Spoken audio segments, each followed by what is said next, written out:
పెళ్ళైనా పండగైనా వేడుక ఏదైనా పట్టుచీరల ప్రత్యేక వేదిక వారాహి సిల్క్స్.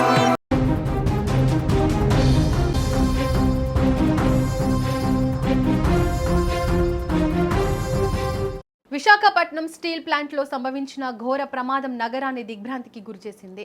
ఈ దుర్ఘటనలో ప్రాణాలు కోల్పోయిన కార్మికుల కుటుంబాలను ఓదార్చేందుకు ప్రభుత్వం అత్యున్నత స్థాయిలో స్పందించింది. ఈ దుర్ఘటనలో ప్రాణాలు కోల్పోయిన వారి పట్ల మంత్రులు, ప్రజాప్రతినిధులు తీవ్ర దిగ్భ్రాంతి వ్యక్తం చేశారు.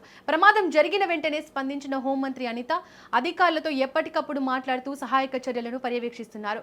ప్రస్తుతం కిమ్స్ ఐకాన్ ఆసుపత్రిలో చికిత్స పొందుతున్న క్షతగాత్రులను కార్మిక శాఖ మంత్రి వాసంశెట్టి సుభాష్ పరామర్శించారు. బాధితులకు మెరుగైన వైద్యం అందుతోందని, మృతుల కుటుంబాలకు 25 లక్షల రూపాయలు, గాయపడిన వారికి 10 లక్షల చొప్పున ఎక్స్గ్రేషియా ప్రకటిస్తున్నట్లు ఆయన వెల్లడించారు. భద్రతా ప్రమాణాల్లో ఎటువంటి లోపం లేదని, ఘటనపై సమగ్ర విచారణ జరుగుతోందని స్పష్టం చేశారు. ఇక మరోవైపు మంత్రి నారా లోకేష్, కేంద్ర మంత్రి భూపతి రాజు, శ్రీనివాస వర్మ, ఎంపీ శ్రీభరత్ తో పాటు కలిసి కేజీహెచ్ వద్ద బాధితుల కుటుంబాలను ఓదార్చారు. ఉప ముఖ్యమంత్రి పవన్ కళ్యాణ్ సైతం ఆసుపత్రికి చేరుకుని క్షతగాతులను పరామర్శించారు. ప్రమాదంపై ఇప్పటికే 194 BNSS కింద పోలీసులు కేసు నమోదు చేశారు. కూటమి ప్రభుత్వం బాధిత కుటుంబాలకు పూర్తి భరోసా ఇస్తుందని నేతలు ప్రకటించారు. ఈ ఘటనకు సంబంధించి మరిన్ని తాజా వివరాలను క్షేత్రస్థాయి నుంచి మా ప్రతినిధి లక్ష్మి అందిస్తారు. లక్ష్మి, చెప్పండి, ఇప్పుడే బాధితులను డిప్యూటీ సీఎం పరామర్శించినట్టు తెలుస్తోంది. బాధితులతో డిప్యూటీ సీఎం పవన్ కళ్యాణ్ ఏం మాట్లాడారు? వారికి ఏమైనా ప్రత్యేక హామీలు ఇచ్చారా? గాయపడిన వారిలో మృతుల సంఖ్య ఇంకా పెరిగే అవకాశం ఉందా? డీటెయిల్స్ ఏంటి లక్ష్మి? దీపిక, ఇప్పుడే స్టీల్ ప్లాంట్ ప్రమాదం జరిగినటువంటి SMS1 ఏదైతే స్టీల్ మెటల్ కి సంబంధించినటువంటి షాప్, అది SMS1 లో జరిగిన లాడిల్ బ్లాస్ట్ వల్ల జరిగినటువంటి ఘోర ప్రమాదం, దుర్ఘటన దురదృష్టకరమని చెప్పి డిప్యూటీ సీఎం పవన్ కళ్యాణ్ గారు అన్నారు. ఆయన మాటల్లో కూడా తీవ్రమైన ఆవేదన కనిపించింది. కార్మికులు చెప్పారు నాతో మాట్లాడుతూ, 33 ఏళ్లలో ఇలాంటి భారీ ప్రమాదం ఎప్పుడు స్టీల్ ప్లాంట్ లో జరగలేదని వాళ్ళు చెప్తున్నారు. సో చైనా, ఫ్రాన్స్ లో కూడా ఫ్యాక్టరీస్ ఉన్నాయి, అక్కడ కూడా ఇలాంటి ప్రమాదాలు జరిగాయి కానీ ఫస్ట్ టైం లాడర్ బ్లాస్ట్ వల్ల ఇలాంటి పెద్ద ప్రమాదం జరగటం, అందులో స్పాట్ లోనే 8 మంది చనిపోవటం, 6 తీవ్రంగా గాయపడి హాస్పిటల్లో చికిత్స పొందుతూ ఉండటం అనేది చాలా బాధాకరమైన విషయం అని పవన్ కళ్యాణ్ గారు అన్నారు. మరొక వైపు కార్మిక సంఘాలు ఎప్పుడు కూడా సమస్యలు చెప్పకుండా అన్యాయాలు జరుగుతున్నాయని చెప్తున్నారు. స్టీల్ ప్లాంట్ అనేది ప్రతి ఒక్కరం ప్రొటెక్ట్ చేసుకోవాల్సినటువంటి విషయం. గత వైసీపీ ప్రభుత్వం అయితే ప్లాంట్ ని అమ్మేద్దాం అనుకుంది, మేము కాపాడుకుంటూ వస్తున్నాము. ప్రైవేటీకరణ విషయం అనేది కార్మిక సంఘాలు పక్కన పెడితే ఖచ్చితంగా మనం ఏ విధంగా అగ్రెసివ్ గా స్టీల్ ప్లాంట్ ని కాపాడుకుంటూ ముందుకు వెళ్ళాలి, క్యాప్టివ్ మైన్స్ ని సాధించాలి, దానికి సంబంధించినటువంటి పరిష్కారాలు ఏంటి అనే విషయంని ఒక నిబద్ధతతో కూడినటువంటి కార్మిక సంఘాలు కావచ్చు, కమిటీస్ కావచ్చు, దాని గురించి ఒక టైం కేటాయించి దానిపైన మాట్లాడి ఒక ప్లాన్ ఆఫ్ యాక్షన్ తో ముందుకు వెళ్లాల్సిన అవసరం ఉందని కూడా డిప్యూటీ సీఎం పవన్ కళ్యాణ్ చెప్పారు.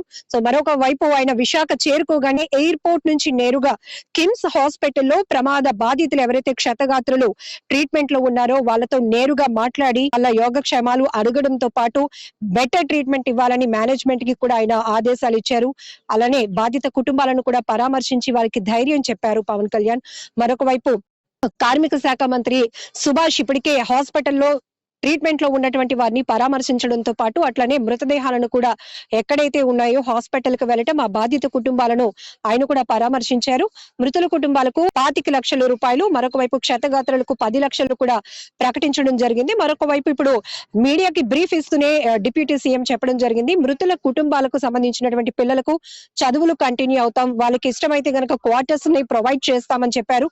వాళ్ళకి కావాల్సినటువంటి భరోసానైతే ప్రభుత్వం ఖచ్చితంగా కల్పిస్తోంది. మరొక వైపు ఈ స్టీల్ ప్లాంట్ అంశం ఏదో ప్రమాదం జరిగినప్పుడు మాట్లాడడం కాదు గాని, ప్రమాదం జరిగినప్పుడు స్పందించడం కాదు గాని, పునరావృతం కాకుండా ఉండాలంటే ఏ విధమైన పటిష్టమైన చర్యలు తీసుకోవాలి అనే దానిపైన నిబద్ధతతో పనిచేయాల్సిన అవసరం ఉందనే విషయాన్ని కూడా ఆయన చెప్పారు. ఇప్పటికే కార్మికులు కూడా, అంటే ప్రమాదం జరిగినటువంటి స్టీల్ ప్లాంట్ SMS1 కి నేను వెళ్ళినప్పుడు కూడా అక్కడ పనిచేస్తున్న కార్మికులందరూ అనేక విషయాలను నా ఫోకస్ కి తీసుకొచ్చారు. అయితే వాళ్ళు చెప్పిన విషయాలు ఎంతవరకు వాస్తవం, దానికి సంబంధించినటువంటి ఇప్పటికే 3 మెన్ కమిటీ కూడా ఈ ప్రమాదం సంబంధించి విచారణ కొనసాగిస్తుంది కాబట్టి వీరందరూ టీమ్స్ వైజ్ గా వాళ్ళు అభిప్రాయాలు సేకరించిన తర్వాత దీనిపైన ఖచ్చితంగా ఒక పరిష్కార వేదికగా ఒక విషయాన్ని చర్చించడం కూడా అవసరం అనే అభిప్రాయాన్ని కూడా పవన్ కళ్యాణ్ వ్యక్తం చేశారు. మరొక వైపు మంత్రి నారా లోకేష్ కూడా విశాఖ చేరుకున్నారు. నేరుగా ఎయిర్పోర్ట్ నుంచి ఆయన KGH లో ఏదైతే మృతదేహాలు ఉన్నాయో అక్కడికి వెళ్ళడం జరిగింది. దాంతో పాటు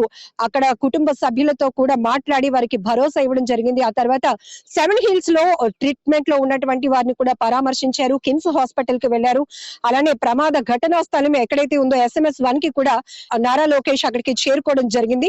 పూర్తి స్థాయిలో కూటమి ప్రభుత్వం అండదండలతో ఉంటుంది. ఎందుకంటే ఇట్లాంటి ప్రమాదం జరగకూడదు. జరిగితే మాత్రం మృతుల కుటుంబాలకి గాని బాధిత కుటుంబాలకు ఏ రకమైన సపోర్ట్ ఇవ్వాలనే విషయంలో ఎప్పుడు మేము ముందుంటామని చెప్పారు. ఈ కోణంలోనే ప్రమాదం జరిగినప్పటి నుంచి కూడా హోంమంత్రి అనిత, అలానే సెంట్రల్ మినిస్టర్స్ కుమారస్వామి కావచ్చు, శ్రీనివాస వర్మ గారు, అలానే ఉదయం సుభాష్ గారు కావచ్చు, వీళ్ళందరూ కూడా ఒక టీమ్ ఆఫ్ మెంబర్స్, పొలిటీషియన్స్, అధికార యంత్రాంగం అంతా హుటాహుటిన రెస్పాండ్ అవ్వడం గాని, ప్రమాదం జరిగినటువంటి ప్లేస్ కి గాని, క్షతగాత్రులు ట్రీట్మెంట్ తీసుకుంటున్నటువంటి హాస్పిటల్స్ కి వెళ్లి మొత్తం ప్రతి చోట కూడా వాళ్ళు ఒక మానిటరింగ్ చేస్తున్నారు. సో నిన్నటి నుంచి అయితే హోంమంత్రి అనిత నైట్ కూడా లేట్ నైట్ వరకు కూడా ఉండి అసలు ఈ ప్రమాదం ఎందుకు జరిగింది, లాడిల్ బ్లాస్ట్ అవ్వడం ఏంటి, స్టీల్ మెటల్ అనేది ఒక బకెట్ ద్వారా లాడిల్ ద్వారా వెళ్తుందన్నమాట. సో ఈ వెళ్తున్న క్రమంలో అక్కడ లాడిల్ ని ప్లేస్ చేయడానికి కొంతమంది కార్మికులు పనిచేస్తారు. ఆ సరౌండింగ్ లో 12 మంది వరకు పనిచేస్తారు అని కూడా కార్మిక సంఘ నేతలు కూడా చెప్తున్నటువంటి ఇన్ఫర్మేషన్. అయితే ఈ లాడిల్ బ్లాస్ట్ కి కారణం ఏంటి, నిర్వహణ లోపమా, మెయింటెనెన్స్ లో ఎలాంటి లోపం వల్ల ఇది జరిగింది? ఎందుకంటే 1500 సెల్సియస్ డిగ్రీస్ తో ఇది అంత హీట్ వేవ్ తో ఉంటుంది. అలాంటిది ఇది బ్లాస్ట్ అయిందంటే ఊహించడానికి చాలా కష్టం. సాధారణంగా ఒక చిన్న వేడి ఇంటి మీద పడితేనే మనం భరించలేము, 44 డిగ్రీల ఎండల్లో తిరగొద్దు అని అధికారులు చెప్తున్నారు. అలాంటిది 1500 డిగ్రీల సెల్సియస్ తో ఉన్నంత వేడి మెటల్ అనేది మనుషుల మీద ఒలిగితే ఎలా ఉంటుందో ఊహించడానికి భయం వేస్తోంది. మరొక వైపు గుర్తు పట్టలేని స్థితిలో కొన్ని మృతదేహాలు ఉన్నాయి. DNA టెస్ట్ తర్వాత శాంపిల్స్ సేకరించిన తర్వాత వారిని గుర్తించిన తర్వాత ఆ ప్రకారం వాళ్ళ కుటుంబ సభ్యులకు అప్పగించే ప్రయత్నాలు కూడా జరుగుతున్నాయి. ఎవరైతే 8 మంది మృతులు ఉన్నారో వీళ్ళలో 5 పర్మనెంట్ కార్మికులు, 3 కాంట్రాక్ట్ బేస్ లో పనిచేస్తున్నారు. అలాగనే 6 క్షతగాత్రులు, కిమ్స్ లో 3, 7 Hills లో 3కి మెరుగైన వైద్యం అందుతో ఉంది. దీపిక, ఖచ్చితంగా ప్రమాదం చాలా దురదృష్టకరమైన ఘటన అంటూ ఆయన ట్వీట్ చేయడం జరిగింది. సో ఎప్పుడైతే ఈ ప్రమాదం జరిగిన వెంటనే కూటమి నేతలు వారి షెడ్యూల్స్ కూడా రివీల్ చేయడం జరిగింది.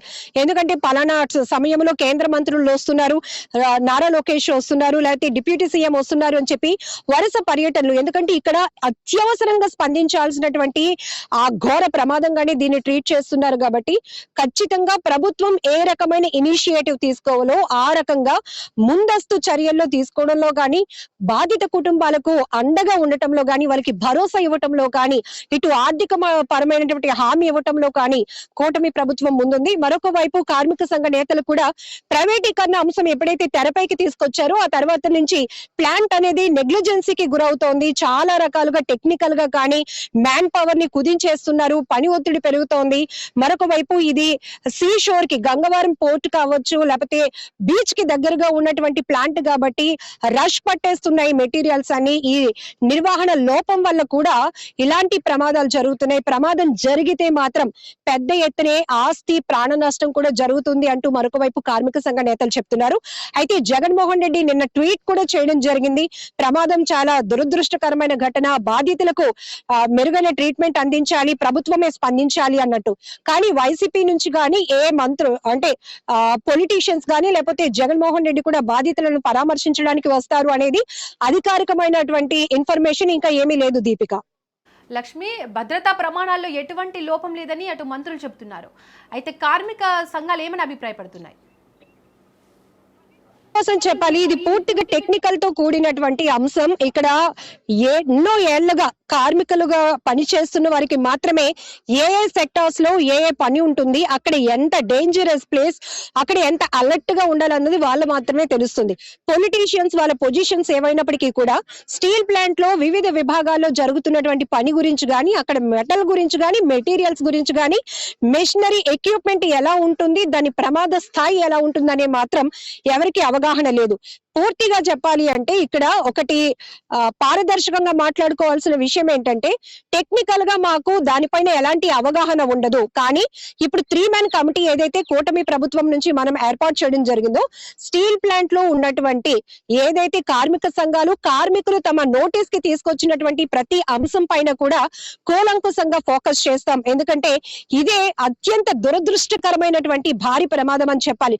33 ఏళ్లలో ఒక్కసారి కూడా ఇట్లాంటి ఘోర ప్రమాదం జరగలేదు. ఒక్కసారిగా ఇప్పుడు లాడిల్ బ్లాస్ట్ జరగడం వల్ల 8 మంది చనిపోయారు. గుర్తు పట్టలేనంతగా కార్మికుల మృతదేహాలు మారిపోయాయి అంటే ఎంత తీవ్ర దిగ్భ్రాంతికి గురి చేస్తున్నటువంటి విషయమే.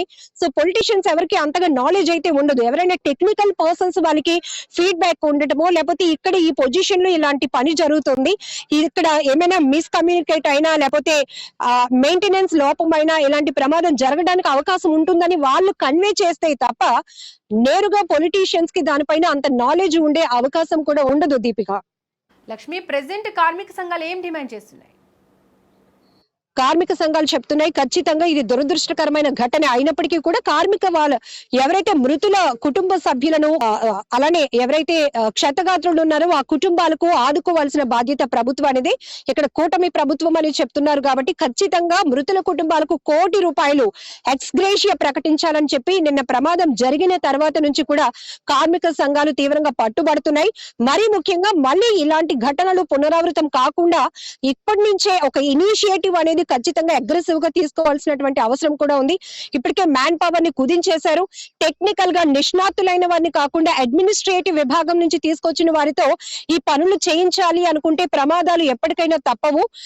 ఆ ప్రమాదాల వల్ల కార్మికులు ప్రాణాలు అందులో పణంగా పెట్టాల్సినటువంటి పరిస్థితులు ఏర్పడతాయి అంటూ కూడా కార్మిక సంఘాల నేతలు తీవ్రమైన ఆవేదన వ్యక్తం చేస్తున్నారు. నిన్న ప్రమాదం జరిగినటువంటి ఘటనా స్థలానికి చేరుకోబోతున్నటువంటి పొలిటీషియన్స్ ని కూడా ముఖ్యంగా బీజేపీ నేతలను కార్మిక సంఘ నేతలు అడ్డుకునే ప్రయత్నం అయితే చేశారు.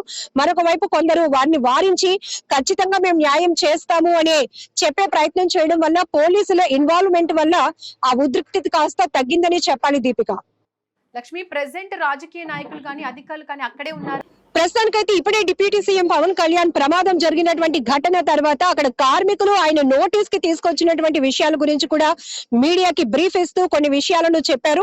సో గత ప్రభుత్వంలో వైసీపీ ప్రభుత్వం అమ్మేయాలనుకుంది ప్లాంట్ ని, మేము కాపాడాలి అని ప్రయత్నం చేస్తున్నాం. కానీ ప్లాంట్ కాపాడటం ఎంత ముఖ్యమో ప్రమాదాలు జరగకుండా చూసుకోవాల్సిన బాధ్యత కూడా అంతే ఇంపార్టెంట్. దీంట్లో డిఫెన్స్ చేయాల్సినటువంటి ఫస్ట్ పర్సన్స్ ఎవరైతే కార్మిక సంఘాల నేతలు, కార్మిక సంఘాలు సమస్యకి పరిష్కారాలు వెతకాలి. అన్యాయాలు జరుగుతున్నాయని చెప్పే ముందు దీని మీద ఫోకస్ చేయండి. మీరు చెప్పే ప్రతి మాటని మేము పరిగణలోనికి తీసుకుని దానిపైన వర్కౌట్ చేయడానికి మేము నిబద్ధతతో పని చేస్తూనే ఉంటామంటూ కూడా పవన్ కళ్యాణ్ చెప్పారు. మరొక వైపు ఖచ్చితంగా బాధిత కుటుంబాలకు చేయాల్సినటువంటి న్యాయం ప్రభుత్వం తరపు నుంచి మా తరపు నుంచి చేస్తానే ఉంటామని చెప్పి ఆయన హామీ ఇవ్వడం కూడా జరిగింది. లక్ష్మి, అయితే 194 BNSS సెక్షన్ కింద నమోదు చేసిన ఈ కేసులో పోలీసులు ఏ కోణంలో దర్యాప్తు చేస్తున్నారు? 100% ప్రస్తుతానికి ఇప్పటికే 3 మ్యాన్ కమిటీ అనేది ప్రమాదం జరిగిన తీరు ఎందుకు జరిగింది, ఆ సమయంలో ఎవరైనా మ్యాన్ పవర్ చేసినటువంటి మిస్టేకా, లేకపోతే మెటీరియల్ కి సంబంధించి ఏమైనా మెయింటెనెన్స్ లోపాలు ఉన్నా ఆ విషయాన్ని ఇంతకు ముందే అధికారుల నోటీసులో పెట్టినా ఎవరు రెస్పాండ్ కాలేదా, ఆ నెగ్లిజెన్సీ వల్ల ఈ ల్యాడర్ బ్లాస్ట్ అయిందా, 1500 degrees సెల్సియస్ వేడితో ఒక స్టీల్ మెటల్ ని బకెట్ ద్వారా అంటే లాడిల్ ద్వారా తీసుకువెళ్తున్నటువంటి ఒక లాడిల్ బ్లాస్ట్ అయ్యి 33 ఏళ్ల హిస్టరీలో ఎప్పుడూ జరగలేనటువంటి ప్రమాదం జరిగిందంటే దీనిపైన ఖచ్చితంగా అగ్రెసివ్ గా విచారణ జరగాల్సిన అవసరం ఉంది. ఇప్పటికే కమిటీ దానిపైన వర్కౌట్ చేస్తోంది. అయితే 194 BNS సెక్షన్ అనేది అసహజ మరణాల కింద ట్రీట్ చేస్తూ ఈ ప్రస్తుతానికి దీనిపైన స్టీల్ ప్లాంట్ యాజమాన్యం పైన ఈ కేసు అయితే ఫైల్ చేశారు. అయితే పర్టికులర్ గా ఈ ప్రమాదానికి వీళ్ళు కారణం, ఇది కారణం అంటూ ఎక్కడ కూడా స్పెసిఫిక్ గా మెన్షన్ చేయలేదు. Deepika, right Lakshmi, thank you.